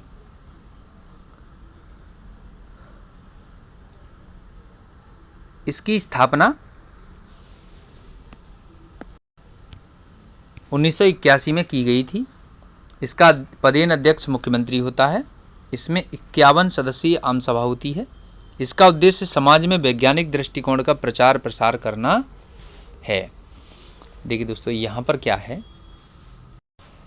ठीक है, देखिए जो असत्य कथन है उसकी बात करें तो इसमें असत्य कथन है, इसमें 51 सदस्यीय आम सभा होती है, ये असत्य है। ठीक है, इसमें 51 नहीं बल्कि 61 सदस्यीय आम सभा होती है, बाकी तीनों सही है। 81 में इसकी स्थापना की गई थी, सीएम इसके पदेन अध्यक्ष होते हैं, और इसका समाज में वैज्ञानिक दृष्टिकोण का प्रचार प्रसार करना ये उद्देश्य है। ठीक है, चलिए आगे अगर हम देखें, देखिए यूनेस्को के विश्वव्यापी शैक्षिक कार्यक्रम के तहत मध्य प्रदेश ने उच्च शिक्षा के संदर्भ में निम्न में से कौन से कदम उठाए हैं? तो देखिए, तकनीकी एवं व्यावसायिक कौशल शिक्षा कार्यक्रम, उच्च शिक्षा पाठ्यक्रम में बेसिक मूल्यों को स्थान, प्रारंभिक एवं उच्च शिक्षा दोनों में लैंगिक समानता है, सभी दिएगा। ठीक है, उत्तर सब सभी हो जाएगा। अगला प्रश्न है, रूसा अभियान निम्न में से किसकी सहायता से संपूर्ण भारत में लागू किया गया है? देखिए दोस्तों, रूसा अभियान 2013 में शुरू किया गया था, केंद्र प्रायोजित योजना है। ठीक है, केंद्र प्रायोजित, ठीक है, केंद्र सरकार इसको प्रायोजित करती है। ठीक है, और इसका 2026 तक जारी रखने की घोषणा की गई है। ठीक है, तो ये विश्व बैंक के सहायता से संचालित है। ठीक है, राष्ट्रीय उच्चतर शिक्षा अभियान। आगे देखेंगे, देखिए विश्वविद्यालय का सर्वोच्च प्राधिकारी कौन होता है? देखिए विश्वविद्यालय का सर्वोच्च प्राधिकारी कुलाधिपति होते हैं, चांसलर महोदय। ठीक है, चांसलर, जो कि मध्य प्रदेश में कौन होते हैं? राज्यपाल होते हैं। ठीक है, तो अधिनियम 1973 के अनुसार ये निश्चित है कि मध्य प्रदेश के राज्यपाल ही हर एक विश्वविद्यालय के कुलाधिपति होंगे। अगला है, राज्य विश्वविद्यालय सेवा के संबंध में कौन सा कथन सही है? ठीक है, देखिए 9, तो इसका गठन राज्य सरकार करती है, ये सही है। इसके गठन का प्रावधान धारा 15 ख उपधारा 1 में है, ये सही है। इसके अंतर्गत कुल सचिव, संवर्ग तथा अन्य अधिकारी संवर्ग शामिल होते हैं। ठीक है, ये भी सही है। तो आंसर उपरोक्त सभी हो जाएगा। ठीक है, चलिए अगला हम देखते हैं, विश्वविद्यालय की सभा के मुख्य कार्य हैं। देखिए साथियों, विश्वविद्यालय को विभिन्न कार्यों में सलाह देना, ये सही है। विश्वविद्यालय के कार्यक्रमों, नीतियों की समयबद्ध समीक्षा और तत्संबंधी सुझाव देना। ठीक है, वार्षिक रिपोर्ट, लेखे, ऑडिट रिपोर्ट, वित्तीय अनुमानों पर विचार करके संकल्प पारित करना, ये सभी इसके कार्य हैं। ठीक है, तो आंसर इसका डी हो जाएगा। चलिए अगला देखते हैं, देखिए कार्य परिषद का कार्य नहीं है। तो कार्य परिषद का कार्य नहीं है, ये बोल रहे हैं। विश्वविद्यालय की संपत्ति एवं निधियों का स्वामित्व, नियंत्रण, प्रबंध, ये सभी इसके कार्य हैं। निश्चित प्रयोजनार्थ विश्वविद्यालय निधि का प्रबंध, विश्वविद्यालय का वार्षिक वित्तीय अनुमान, विचार उपरांत सभा के समक्ष रखना, ये भी सही है। किसी शिक्षण संस्था को विश्वविद्यालय के विशेषाधिकार दिए जाने संबंधी आवेदन पर विचार करना, ये इनका कार्य नहीं है, कार्य परिषद का कार्य नहीं है। तो आंसर क्या होगा? तो आंसर हो जाएगा 4। ठीक है, चलिए आगे देखेंगे। देखिए, विश्वविद्यालय के संकायाध्यक्ष के बारे में क्या सत्य नहीं है। ठीक है, देखिए जो फैकल्टी हेड हैं, ठीक है, हेड ऑफ फैकल्टी, देखिए इस संबंध में प्रावधान मध्य प्रदेश विश्वविद्यालय अधिनियम 1973 की धारा 27(4) में है। ठीक है, तो ये सही है। इसकी नियुक्ति कार्य परिषद की सिफारिश पर कुलपति द्वारा की जाती है, ये सही नहीं है। ठीक है, इसका कार्यकाल 2 वर्ष का है, ये ठीक है। संकायाध्यक्ष को संकाय के किसी भी अध्ययन बोर्ड के किसी भी सम्मेलन में उपस्थित होने तथा बोलने का अधिकार होगा, किंतु उसमें वोट देने का अधिकार नहीं होगा। ठीक है, तो आंसर क्या होगा? इसकी नियुक्ति कार्य परिषद की सिफारिश पर कुलपति द्वारा की जाती है, ये बात सही नहीं है। ठीक है, देखिए दोस्तों, यहाँ पर क्या है कि संकायाध्यक्ष की नियुक्ति कैसे होगी। देखिए, संकायाध्यक्ष की नियुक्ति कुलपति की सिफारिश पर कुलाधिपति द्वारा, ठीक है, यानी बीसी साहब की रिकमेंडेशन पर चांसलर महोदय के द्वारा की जाएगी। ठीक है, चलिए आगे हम देखेंगे। मध्य प्रदेश विश्वविद्यालय अधिनियम 1973 के अनुसार विश्वविद्यालय की अल्पकालिक तथा दीर्घकालिक योजना निम्न में से कौन तैयार करता है। देखिए दोस्तों, ये जो है समन्वय समिति, कार्य परिषद, वित्त समिति, ये तीनों ही नहीं करते हैं। ठीक है, तो बल्कि इसका उत्तर क्या होगा? इनमें से कोई नहीं। ठीक है, देखिए धारा 30 में, धारा 30 की धारा 4, 30 की उपधारा 4 में विद्या योजना तथा मूल्यांकन बोर्ड का प्रावधान है। ठीक है, विद्या योजना तथा मूल्यांकन बोर्ड, इसके द्वारा ये कार्य किया जाता है। ठीक है, चलिए अगला देखते हैं। मध्य प्रदेश विश्वविद्यालय अधिनियम 1973 के संदर्भ में कौन सा कथन सत्य नहीं है। अब देखिए यहाँ पर क्या है। देखिए दोस्तों, विश्वविद्यालय की निधि का उल्लेख धारा 32 में है। ठीक है, तो ये सही है। ठीक है, मतलब ये स्टेटमेंट सही है। विश्वविद्यालय की वार्षिक रिपोर्ट कार्य परिषद तैयार करती है, ये सही है। विश्वविद्यालय के परिनियम बनाने की शक्ति समन्वय समिति में निहित है, ये भी सही है।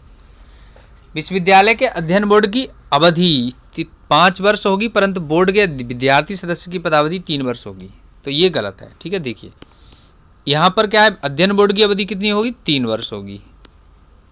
ठीक है, 3 वर्ष, और जो विद्यार्थी सदस्य उसकी अवधि 1 वर्ष होगी। ठीक है, तो यही उत्तर हो जाएगा इसका। ठीक है, 4 नंबर। चलिए अगला देखते हैं। मध्य प्रदेश विश्वविद्यालय अधिनियम 1973 के अनुसार परीक्षा परिणामों को निम्न में से कौन तैयार करता है। देखिए दोस्तों, समन्वय समिति, परीक्षा समिति, विद्या समिति, उपरोक्त में से कोई नहीं। देखिए दोस्तों, परीक्षा परिणामों की बात कर रहे हैं, तो जो रिजल्ट्स होते हैं, एग्जाम के रिजल्ट्स जो हैं वो कौन तैयार करता है। देखिए दोस्तों, गलती से भी परीक्षा समिति टिक नहीं करना है। ठीक है, इसका उत्तर होगा उपरोक्त में से कोई नहीं। देखिए यहाँ पर परीक्षा फल समिति होती है, एक परीक्षा फल समिति, वो तैयार करती है परीक्षा फल। ठीक है, चलिए अगला देखते हैं। सर्वोच्च न्यायालय के न्यायाधीशों की सेवानिवृत्ति की आयु क्या है। ठीक है, देखिए 65 वर्ष की उम्र में सर्वोच्च न्यायालय के न्यायाधीश रिटायर होते हैं। ठीक है, देखिए भारतीय सर्वोच्च न्यायालय के प्रथम दलित मुख्य न्यायाधीश कौन थे। देखिए दोस्तों, प्रथम दलित मुख्य न्यायाधीश थे KG बालाकृष्णन। ठीक है, 2007 में ये CJI chief justice of India बने थे। ठीक है, चलिए इसके बाद अगर हम बात करें यहाँ पर देखिए भूषण रामकृष्ण गवई और सूर्यकांत, ये 2 दलित न्यायाधीश हैं। ठीक है, अब बात यह है कि अगर इनको प्रमोशन मिल जाता है तो इनमें से कोई एक दलित मुख्य न्यायाधीश बन सकेंगे। देखिए हाई कोर्ट के क्षेत्राधिकार को घटाने या बढ़ाने का अधिकार किसको होता है? देखिए दोस्तों, हाई कोर्ट के क्षेत्राधिकार को बढ़ाने घटाने का अधिकार जो है, प्राधिकार जो है वो संसद के पास है। ठीक है, मध्य प्रदेश उच्च न्यायालय की सर्किट बेंच कहाँ है? ठीक है, देखिए इंदौर ग्वालियर में इसकी सर्किट बेंच है। और प्रधान बेंच कहाँ है? तो प्रधान बेंच की अगर बात करें, देखिए प्रधान बेंच कहाँ है, वो है जबलपुर में। ठीक है, जबलपुर में है। अगला देखते हैं, अनुदानों की मांग यही कर सकता है, इनमें से कौन? देखिए दोस्तों, अनुदानों की मांग जो है वो कार्यपालिका कर सकती है। ठीक है, एग्जीक्यूटिव बॉडी। देखिए मध्य प्रदेश भंडार क्रय तथा सेवा उपार्जन नियम 2015 के अनुसार निर्धारित अवधि में अपेक्षित गुणवत्ता की सामग्री का प्रदाय नहीं किए जाने की दिशा में निविदा की शर्तों के अनुसार प्रदायकर्ता पर क्या किया जाएगा? देखिए पेनल्टी लगाई जाती है, FIR कर दी जाती है, उसको रजिस्टर्ड सप्लायर की लिस्ट से अनलिस्ट कर दिया जाता है, या इनमें से कोई नहीं। तो देखिए यहाँ पर क्या है कि ऐसी स्थिति में पेनल्टी लगा दी जाती है। ठीक है, चलिए आगे देखेंगे। देखिए मध्य प्रदेश भंडार क्रय तथा सेवा उपार्जन नियम 2015 के अंतर्गत क्रय आदेश जारी करने हेतु प्राधिकृत सक्षम प्राधिकारी क्या कहलाता है? देखिए दोस्तों, अब ऐसा अधिकारी या सक्षम प्राधिकारी क्रयकर्ता कहलाता है। ठीक है, क्रयकर्ता। आगे देखेंगे, मध्य प्रदेश क्रय तथा सेवा उपार्जन नियम भंडार क्रय सेवा उपार्जन नियम 2023 में 23 के संशोधन के अनुसार बिना कोटेशन की सामग्री का क्रय सक्षम प्राधिकारी द्वारा एक निश्चित फॉर्मेट वाले प्रमाण पत्र के आधार पर कितने रुपए के मूल्य की अनारक्षित सामग्री की खरीद की जा सकती है? देखिए दोस्तों, ये जो है 25,000 रुपये है। ठीक है, पहले इसमें क्या था? देखिए पहले इसमें 20,000 था, ये राशि कितनी थी? 20,000 थी। ठीक है, अब कर दी गई है 25,000 संशोधन में।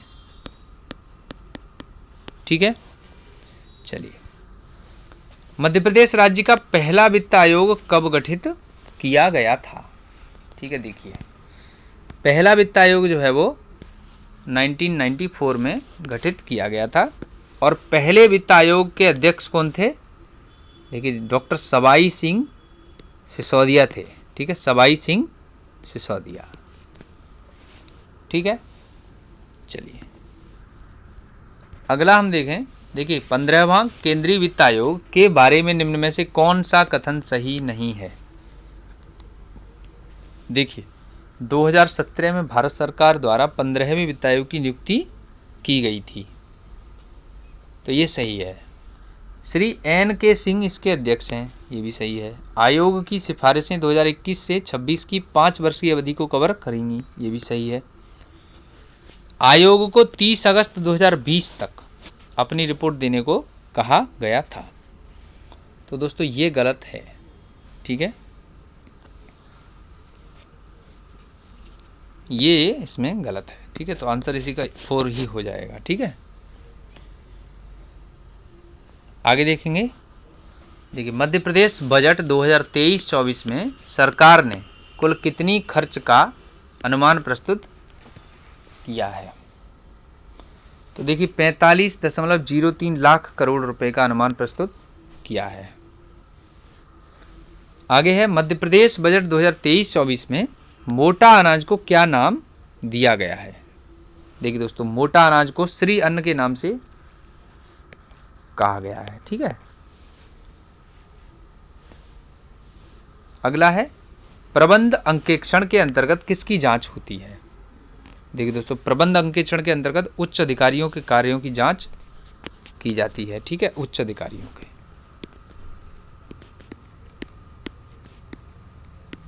उच्च अधिकारियों के कामों की जांच की जाती है। अब देखिए, संसद की लोक लेखा समिति PAC पब्लिक अकाउंट्स कमेटी के अध्यक्ष को कौन नियुक्त करता है? तो देखिए, लोकसभा के अध्यक्ष, ठीक है, प्रधानमंत्री, राष्ट्रपति या फिर राज्यसभा के अध्यक्ष। तो देखिए, PAC जो है वो लोक लेखा समिति है, संसद में लोकसभा की कमेटी है, तो राज्यसभा के अध्यक्ष इसमें, ठीक है, इसमें शामिल नहीं है। तो लोकसभा के अध्यक्ष के द्वारा ही इसकी नियुक्ति की जाती है, ठीक है। चलिए, इसमें हालांकि इसमें क्या है, देखिए 15 सदस्य लोकसभा से और 7 सदस्य राज्यसभा से लिए जाते हैं, तो 22 सदस्यीय समिति होती है। 1921 में इसको पहली बार गठित किया गया था, ठीक है। चलिए आगे देखेंगे। देखिए, राष्ट्रीय मानवाधिकार आयोग अपनी वार्षिक रिपोर्ट निम्न में से किसको प्रस्तुत करता है? देखिए, राष्ट्रीय मानवाधिकार आयोग अपनी रिपोर्ट, वार्षिक रिपोर्ट राष्ट्रपति को प्रस्तुत करते हैं, ठीक है। आगे हम देखेंगे परिकल्पना परीक्षण शोध के कौन से प्रकार की मुख्य संकल्पना है। देखिए दोस्तों, परिकल्पना परीक्षण जो है वो प्रयोगात्मक शोध की एक संकल्पना है, ठीक है। मूल्यांकन के महत्वपूर्ण बिंदु क्या हैं? देखिए, शैक्षिक उद्देश्य, अधिगम अनुभव, व्यवहार परिवर्तन या उपरोक्त सभी। तो यहाँ पर मूल्यांकन के महत्वपूर्ण बिंदु ये सभी हैं, ठीक है। चलिए आगे देखेंगे। निम्नलिखित टीचिंग एड मटेरियल्स को सुमेलित कीजिए। देखिए दोस्तों, क्या है श्यामपट? क्या होता है श्यामपट? एक प्रदर्शन पट होता है, ठीक है। झांकियाँ क्या होती हैं? देखिए, झांकियाँ जो है त्रिआयामी उपकरण हैं, ठीक है। चलचित्र क्या है? चलचित्र क्या है? प्रोजेक्टिंग, है ना, प्रक्षेपण उपकरण है। और रेडियो प्रसारण श्रव्य उपकरण है ना, सुनने वाला, ठीक है। देखिए, बुद्धि परीक्षण IQ टेस्ट किस पर बल देता है? देखिए दोस्तों, बुद्धि परीक्षण किससे क्या होगा बुद्धि परीक्षण को जानकर? तो बुद्धि परीक्षण का मतलब हो गया बच्चों का मनोविज्ञान समझा जाएगा इससे, ठीक है। अगला है, शोध को नैतिक नहीं समझा जाता यदि वह, देखिए, शोध को नैतिक नहीं समझा जाएगा जबकि वह आंकड़े की वैज्ञानिक तौर पर छानबीन न करे, ठीक है। साइंटिफिकली अगर कोई बात नहीं कही गई है तो वह सही नहीं है, नैतिक नहीं है, ठीक है। एक शोधार्थी के आवश्यक गुण होते हैं स्वतः परिप्रश्न की प्रवृत्ति, ठीक है। अवलोकन एवं प्रमाण पर निर्भरता, ठीक है। ज्ञान का व्यवस्थीकरण एवं सिद्धांतीकरण, ये भी ठीक है। सभी, ये सभी, तो आंसर क्या होगा? उपरोक्त सभी, ठीक है। देखिए, निम्नलिखित फेमस पर्सनैलिटीज का 2022 में निधन हो गया है, इस संदर्भ में कौन सा विकल्प सही नहीं है? देखिए, मुलायम सिंह यादव, ठीक है, ये उत्तर प्रदेश के बड़े राजनेता थे और उत्तर प्रदेश के मुख्यमंत्री रह चुके हैं, ठीक है। जनरल बिपिन रावत, देखिए ये थल सेना अध्यक्ष थे, ठीक है, थल सेना अध्यक्ष, और CDS थे पहले, CDS chief of defence staff, ठीक है। दिलीप कुमार, ये एक मशहूर अभिनेता थे, अभिनेता, ठीक है, अभिनेता।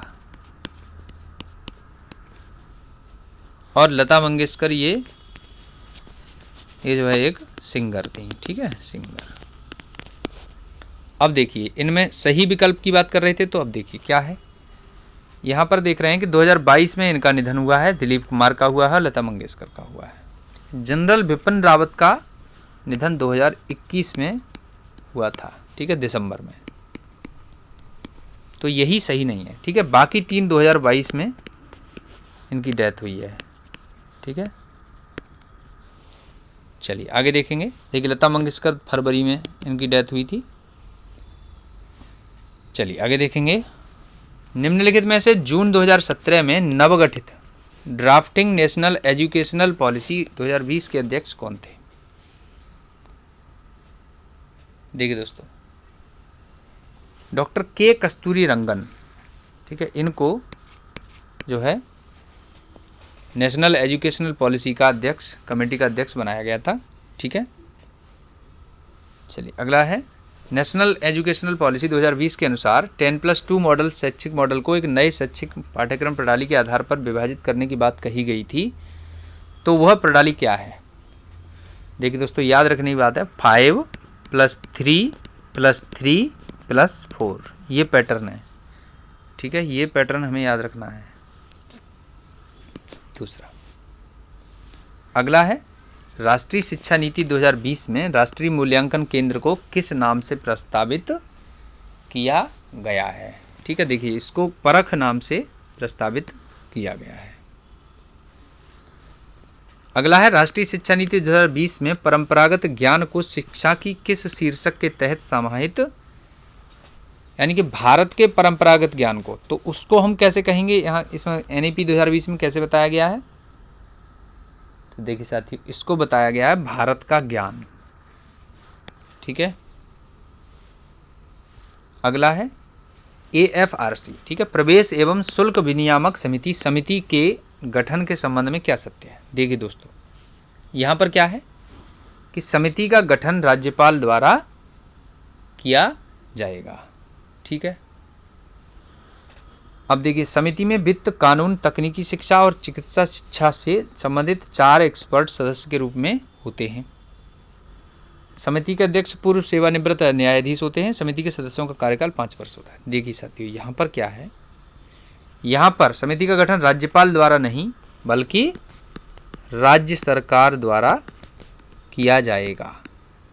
ठीक है, समिति के अध्यक्ष पूर्व सेवानिवृत्त न्यायाधीश नहीं बल्कि किसी विश्वविद्यालय के VC या फिर कोई बड़े प्रशासनिक अधिकारी। ठीक है ना, वरिष्ठ प्रशासनिक अधिकारी।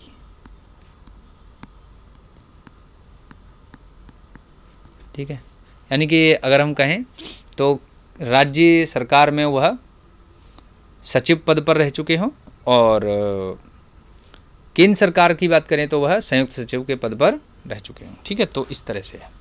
समिति के सदस्यों का कार्यकाल 5 वर्ष नहीं बल्कि कितना, 3 वर्ष। ठीक है, 3 वर्ष। तो उत्तर क्या होगा इसमें? तो ठीक है, समिति में वित्त, कानून, तकनीकी शिक्षा और चिकित्सा शिक्षा से संबंधित 4 एक्सपर्ट सदस्य के रूप में होते हैं। मध्य प्रदेश निजी विश्वविद्यालय स्थापना एवं संचालन अधिनियम का प्रमुख उद्देश्य है। देखिए दोस्तों, प्रमुख उद्देश्य यहाँ है नहीं है, पूछा गया है यहाँ पर नहीं है, थोड़ा इसे सही करेंगे, नहीं है। तो प्रदेश में निजी विश्वविद्यालय की स्थापना को विनियमित करना, ये तो उद्देश्य है। निजी विश्वविद्यालय में शैक्षणिक मानदंडों को सुनिश्चित करने के लिए आवश्यक कदम उठाना, यही है। यह भी उद्देश्य है। यह सुनिश्चित करना कि निजी विश्वविद्यालय मात्र वही शुल्क एवं शैक्षणिक फीस आदि छात्रों से वसूले जो शिक्षा प्रदान करने में वहन करना पड़ता है, ये भी है। निजी विश्वविद्यालय के शैक्षणिक स्टाफ की योग्यता अपने विवेक के अनुसार सुनिश्चित करना, तो ये उद्देश्य यहाँ पर नहीं है। ठीक है, तो आंसर इसका यही हो जाएगा 4।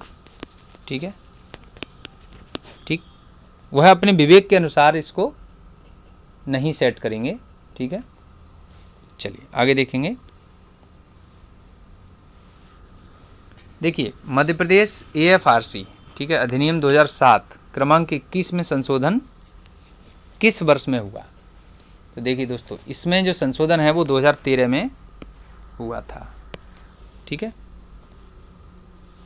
अगला हम देखेंगे मध्य प्रदेश राज्य पिछड़ा वर्ग आयोग के अध्यक्ष 2022 में कौन है? तो गौरी शंकर बिसेन इसके अध्यक्ष हैं। ठीक है, मध्य प्रदेश के संदर्भ में आयोग और उनके मुख्यालय में से कौन सा सुमेलित नहीं है? देखिए दोस्तों, राज्य अल्पसंख्यक आयोग का मुख्यालय भोपाल में है, राज्य महिला आयोग का मुख्यालय भोपाल में है, राज्य पिछड़ा वर्ग आयोग का मुख्यालय इंदौर में है। ठीक है, और राज्य मानवाधिकार आयोग का मुख्यालय भोपाल में है। तो राज्य पिछड़ा वर्ग आयोग का मुख्यालय इंदौर में नहीं है बल्कि कहाँ है? यह भोपाल में ही है। ठीक है, तो आंसर इसका 3 हो जाएगा। अगला प्रश्न देखिए, मध्य प्रदेश राज्य मानवाधिकार आयोग के अध्यक्ष और सदस्यों की नियुक्ति मध्य प्रदेश के राज्यपाल द्वारा एक समिति की सिफारिश पर की जाती है। इस समिति में निम्न में से कौन शामिल नहीं है। देखिए दोस्तों, मुख्यमंत्री इसमें शामिल होते हैं, अध्यक्ष होते हैं, विधानसभा के अध्यक्ष होते हैं, राज्य के गृह मंत्री भी शामिल होते हैं, लेकिन मध्य प्रदेश उच्च न्यायालय के मुख्य न्यायाधीश इसमें शामिल नहीं होते हैं। तो आंसर यहाँ पर यही हो जाएगा, मध्य प्रदेश उच्च न्यायालय के मुख्य न्यायाधीश। ठीक है, ये इसमें शामिल नहीं है, बल्कि यहाँ पर इनकी जगह कौन होते हैं, तो इनकी जगह जो है इसमें देखिए यहाँ पर कौन होते हैं, जो प्रतिपक्ष नेता के विधानसभा के नेता प्रतिपक्ष, ठीक है, वो इसमें शामिल होते हैं। ठीक है, चलिए देखिए, मध्य प्रदेश राज्य अनुसूचित जाति आयोग का गठन कब किया गया था, तो इसका गठन किया गया था 1995 में। ठीक है, देखिए स्वायत्तता ऑटोनॉमी, ठीक है, ये 4T से मिलकर बना है। निम्नलिखित में से कौन सा इसमें शामिल नहीं है। देखिए टास्क, टाइम, टेक्निक ये शामिल हैं, टेस्ट इसमें शामिल नहीं है। कौन सा और है, तो इसमें अगला जो बचता है वो टीम है। ठीक है, इन 4 चीज़ों से मिलकर के स्वायत्तता का निर्माण होता है। देखिए अगला है, मध्य प्रदेश में रामजी महाजन पुरस्कार के संबंध में कौन सा कथन सही नहीं है। सही नहीं है। यह पुरस्कार पिछड़े वर्ग के उत्थान एवं विकास के लिए उत्कृष्ट कार्य करने वाले चयनित पुरुष महिलाओं को दिया जाता है। ठीक है, पुरस्कार स्वरूप चयनित व्यक्तियों को 1 लाख रुपए और प्रशस्ति पत्र देकर सम्मानित किया जाता है। ठीक है, 2008 से यह पुरस्कार 8 पुरुष और 8 महिलाओं को प्रदान किया जाता है। ये ठीक है। इस पुरस्कार को देने की शुरुआत मध्य प्रदेश सरकार ने 2008 में की थी। देखिए दोस्तों, इस पुरस्कार की शुरुआत जो है वो 2008 में नहीं बल्कि 2001 में हुई थी। ठीक है, तो यही आंसर हो जाएगा इसका। ठीक है, आंसर कौन सा हो जाएगा, 4th। देखिए मध्य प्रदेश सरकार ने छिंदवाड़ा विश्वविद्यालय का नाम बदलकर किसके नाम पर रखने की घोषणा की है। देखिए राजा भोज, चंद्रशेखर आजाद, लता मंगेशकर या राजा शंकर शाह। अब देखिए छिंदवाड़ा विश्वविद्यालय का नाम बदल करके राजा शंकर शाह विश्वविद्यालय के नाम से कर दिया गया है। ठीक है, अगला देखते हैं, मध्य प्रदेश सरकार में उच्च शिक्षा मंत्री निम्नलिखित में से कौन है। देखिए दोस्तों, यहाँ पर क्या है, श्री मोहन यादव इसमें उच्च शिक्षा मंत्री हैं, तो यही उत्तर हो जाएगा। ठीक है, हायर एजुकेशन के मिनिस्टर जो है वो उच्च शिक्षा मंत्री कौन है मध्य प्रदेश सरकार में, श्री मोहन यादव। ठीक है, आगे है ICAR, ठीक है, Indian council of agricultural research, भारतीय कृषि अनुसंधान परिषद की स्थापना कब हुई थी। देखिए दोस्तों, ICAR की स्थापना 1929 में हुई थी। ठीक है, चलिए देखिए दोस्तों, हमने अभी अभी मॉडल पेपर 9 का अभ्यास पूरा किया। ठीक है, तो यदि आपको ये वीडियो अच्छा लगा है, हेल्पफुल लगा है, पसंद आया है, तो इसे लाइक करें, शेयर करें, कमेंट करें और ज़्यादा से ज़्यादा लोगों में शेयर करें। मिलते हैं नेक्स्ट वीडियो में, तब तक के लिए यदि आप चैनल पर नए जुड़े हैं तो प्लीज़ इसे सब्सक्राइब कर लीजिए, बेल आइकन प्रेस कर लीजिए ताकि आपको आने वाले सभी वीडियोज़ की नोटिफिकेशन पहले मिल सके। ठीक है, थैंक्स फॉर वॉचिंग।